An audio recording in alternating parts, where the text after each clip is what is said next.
बिस्मिल्लाहिर्रहमानिर्रहीम। अस्सलाम वालेकुम डियर स्टूडेंट्स, हम लोगों ने एक्सरसाइज 1.3 स्टार्ट की थी। इस थ्योरम का मैंने प्रूफ पहले करवा दिया था आपको पिछले लेक्चर में। आज हम लोगों ने इस क्वेश्चन के रेलिवेंट क्वेश्चन करने हैं। क्वेश्चन नंबर 3 में यही फार्मूला यूज़ होता है।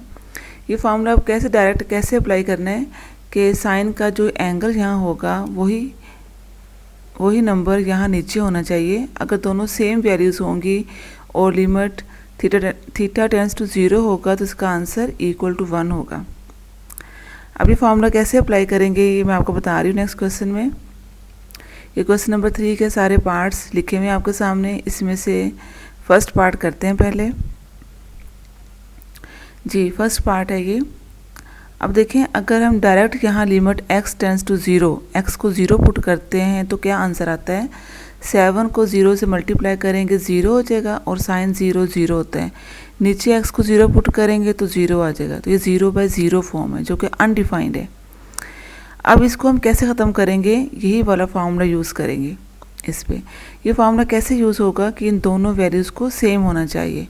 यहाँ देखें 7x है, नीचे सिर्फ x है तो नीचे क्या मिसिंग है 7।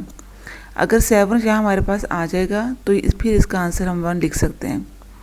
अब 7 को लाने के लिए हम 7 से मल्टीप्लाई और डिवाइड कर दिया। इस 7 को लिमिट के बाहर लिख देंगे कांस्टेंट को और इस पर लिमिट अप्लाई करेंगे। अब देखें इसका डायरेक्ट आंसर हमने 1 लगा देना है। क्योंकि दोनों वैल्यू सेम है इसका आंसर 1 आ जाएगा। 7 1 * 7 ये हमारा रिक्वायर्ड आंसर है। सेकेंड पार्ट देखें, यहाँ देखें साइन x डिग्री है ये ओवर x। अब इस पार्ट को सॉल्व करना है। मैंने फार्मूला प्रूव करते हुए बताया था आपको कि ये साइन का जो एंगल होता है वो रेडियंस में होता है लेकिन ये डिग्री में है। तो पहले हम इस एंगल को रेडियंस में कन्वर्ट करेंगे। कन्वर्ट कैसे करेंगे ये आपको पता है कि 1 डिग्री इक्वल होता है π/180 रेडियंस के। तो x डिग्री किसके इक्वल होगा, π/180 को x से मल्टीप्लाई कर दें जी। तो ये x डिग्री इक्वल हो जाएगा x π/180 रेडियंस के। अब x डिग्री को ख़त्म करके उसकी वैल्यू पुट कर देंगे, ये रेडियंस में आ गया। अब फिर अगर हम डायरेक्ट x को 0 पुट करते हैं तो 0/0 फॉर्म बन रही है।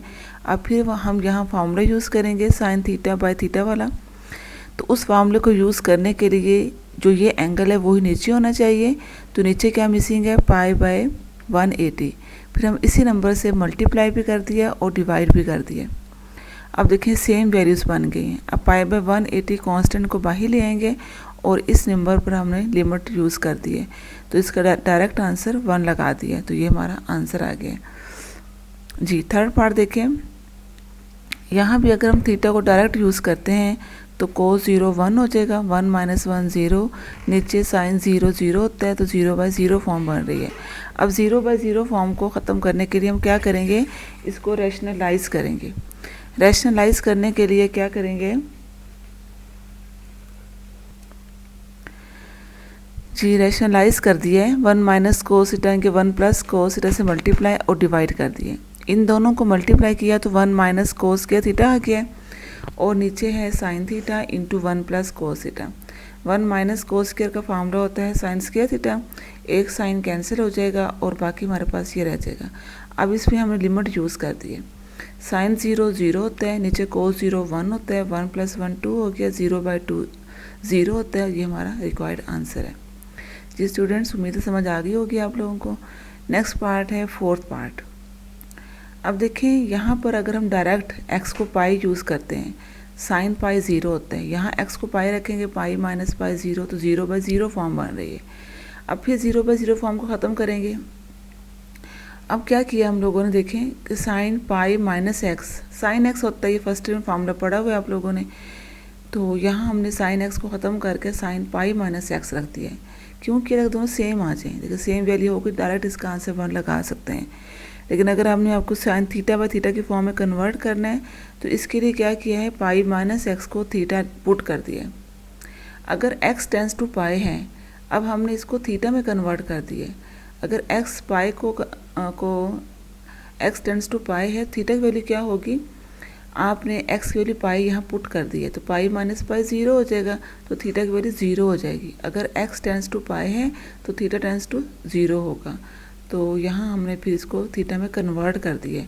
पाई माइनस एक्स थीटा हो गया और नीचे भी पाई माइनस एक्स थीटा है और यहाँ एक्स टेंस टू पाई है, तो जो ख़त्म कर देंगे थीटा टेंस टू 0 हो जाएगा, तो इसकी वैल्यू 1 होती है। तो ये हमारा आंसर आ गया। इसके बाद नेक्स्ट पार्ट्स मैंने 2-3 छोड़े हैं, इसके बाद 9th पार्ट कर रहे हैं हम लोग। अगर उन पार्ट्स में कोई प्रॉब्लम हो तो हम उससे पूछ सकते हैं। इसमें देखें sine square theta by theta है, यहाँ भी डायरेक्ट थीटा पुट करने से 0/0 फॉर्म बन रही है। तो हमने क्या किया कि साइन स्क्वायर को 2 दफ़ा लिख दिया है, 2 times. Sine theta by theta पर लिमिट अलग कर दी है, इस साइन थीटा पर अलग कर दी है, ये 1 होता है और यहाँ साइन थीटा बाय थीटा 1 होता है और साइन थीटा को जब 0 करेंगे साइन 0 0 होता है, इसका आंसर 0 आ जाएगा। 10th पार्ट में सीकेंट एक्स का फॉर्मूला यूज़ किया 1/cos x, एलसीएम ले लिया इसका। एलसीएम लेने के बाद हमने 1 - cos स्क्वायर का sine square x formula use कर दिए। अब क्या किया है कि साइन स्क्वायर एक्स को फिर 2 टाइम्स लिख दिए, साइन एक्स ओवर एक्स को अलग कर दिए, बाकी sine x over cos x को अलग कर दिए। ये साइन एक्स ओवर एक्स को इसलिए अलग किया कि इस पर फॉर्मूला यूज़ होता है, ये 1 हो जाएगा। यहाँ साइन ओवर कोस टेंजेंट एक्स होता है, जब हम एक्स को 0 पुट करेंगे टेंजेंट 0 हो जाएगा और टेंजेंट 0 0 होता है, ये चीज़ 1 हो जाएगी। तो ये इसका आंसर है जी स्टूडेंट्स। अब ये 11th पार्ट है। 11th पार्ट बहुत इंपॉर्टेंट है, ये अक्सर लॉन्ग क्वेश्चन में भी आता है जी। यहाँ 1 - cos p थीटा है और नीचे 1 - cos q थीटा है। यहाँ भी डायरेक्ट थीटा को 0 पुट करें 0/0 फॉर्म बन रही है। अब यहाँ हमने कौन सा फार्मूला यूज़ किया है, साइड पे लिखा है कि डबल एंगल फार्मूला, जो आप लोगों ने फर्स्ट ईयर में किया है। cos 2 थीटा का फार्मूला होता है 1 - 2 साइंस के थीटा। तो cos थीटा की वैल्यू क्या हो जाएगी, यहाँ डबल एंगल है तो यहाँ हाफ रह जाएगा, अगर यहाँ सिंगल कर देंगे तो यहाँ हाफ रह जाएगा। ये डबल एंगल फार्मूला है। तो यहाँ से हमने किसकी वैल्यू निकालनी है, 2 sine square theta p theta by 2। ये देखें cos p थीटा बाई 2 -1 है, इधर चूँकि माइनस है, दोनों तरफ माइनस से मल्टीप्लाई कर दिया है, तो ये इधर आकर माइनस हो जाएगा। ये यहाँ से इसकी वैल्यू निकल आई है कि -2 इसको इधर ले आएंगे और इसको इधर ले जाएंगे। इस तरह से ये हमारे पास इसकी वैल्यू आ गई है कि 1 - cos p थीटा की वैल्यू ये है, इस तरह 1 - cos q थीटा की वैल्यू ये आ जाएगी। 2 और 2 कैंसिल हो जाएगा। इस स्क्वायर को हमने ऐसे होल स्क्वायर में लिख दिया। अब फार्मूला यूज़ करने के लिए जो एंगल है वो नीचे होना चाहिए, तो इसी एंगल से मल्टीप्लाई डिवाइड कर दिया, यहाँ भी कर दिया नीचे भी कर दिया। ये p/2 थीटा बाई 2 कैंसिल हो जाएगा। कैंसिल होने के बाद ये होल स्क्वायर है। अब देखें यहाँ से p कांस्टेंट है, इसका स्क्वायर बाहर आ जाएगा, q कांस्टेंट है, इसका स्क्वायर बाहर आ जाएगा और इस पर लिमिट अलग यूज़ कर देंगे, इस पर अलग यूज़ कर देंगे। इसका स्क्वायर, इसका भी आंसर 1 है, इसका भी आंसर 1 है और ये हमारा आंसर आ गया जी स्टूडेंट्स। अब ये 12th पार्ट देखें, ये भी लॉन्ग क्वेश्चन में आता है। Tangent theta minus sine theta over sine theta cube. यहाँ भी अगर हम डायरेक्ट लिमिट यूज़ करें 0/0 फॉर्म बन रही है, तो इसके लिए हम क्या करेंगे कि टेंजेंट का फार्मूला यूज़ कर दिया sine theta over cos theta, इसका फिर हमने एलसीएम ले लिया, ये इसका एलसीएम आ गया। ये कोस थीटा नीचे एलसीएम के साथ यहाँ इसके साथ मल्टीप्लाई हो जाएगा और यहाँ साइन थीटा कॉमन ले लिया। कॉमन लेने के बाद साइन थीटा जो है, एक साइन थीटा इस क्यूब से कैंसिल हो गया, तो साइन स्क्वायर रह गया। इस साइन स्क्वायर थीटा को 1 - cos के थीटा लिख सकते हैं और इसको फिर 2 टाइम्स लिखेंगे, एक बार प्लस में और माइनस में, a + b और a - b वाला फार्मूला यूज़ करेंगे यहाँ पर। तो ये माइनस वाला कैंसिल हो जाएगा, ये रह जाएगा। अब इस पर हम डायरेक्ट लिमिट यूज़ कर सकते हैं। cos थीटा को 0 हो जाएगा, थीटा को 0 पुट कर दिए, यहाँ भी थीटा को 0 पुट कर दिए। cos 0 1 होता है, 1 + 1 2, 1/2 हमारा रिक्वायर्ड आंसर है। तो ये क्वेश्चन नंबर 3 कंप्लीट हो गया है जी स्टूडेंट्स। ये 4 थ्योरम मैंने पहले बताए थे आप लोगों को, 2 का प्रूव करवा चुकी हूँ। आज ही हमने 3rd थ्योरम का प्रूव करना है और बहुत शॉर्ट सा है ये limit n tends to infinity 1 + 1/n raise to power n = e होता है, ये प्रूव करना है। इसमें बायनोमियल थ्योरम यूज़ की है, जो कि फर्स्ट ईयर में की थी आप लोगों ने, 1 + 1/n raise to power n पर। ये a + b raise to power n, ये फार्मूला से याद होगा आपको, a raise to power n, क्योंकि 1 + x वाला फार्मूला याद रखें। इसमें 1 + x raise to power n क्या फार्मूला था, 1 + nx + n × n - 1/2 का फैक्टोरियल और x का स्क्वायर, ऐसे था फार्मूला। अब ये हमने फार्मूला इस थ्योरम पे अप्लाई करना है जी। 1 रेज़ टू पावर n 1 ही होता है, फिर n b था या nx कह दें, यहाँ x भी कह सकते हैं, b भी कह सकते हैं। n इंटू 1/n, ये n कैंसिल हो जाएगा, n इंटू n माइनस 1/2 का फैक्टोरियल 1/n का स्क्वायर, ये थर्ड फॉर्म है बाइनोमियल थ्योरम की।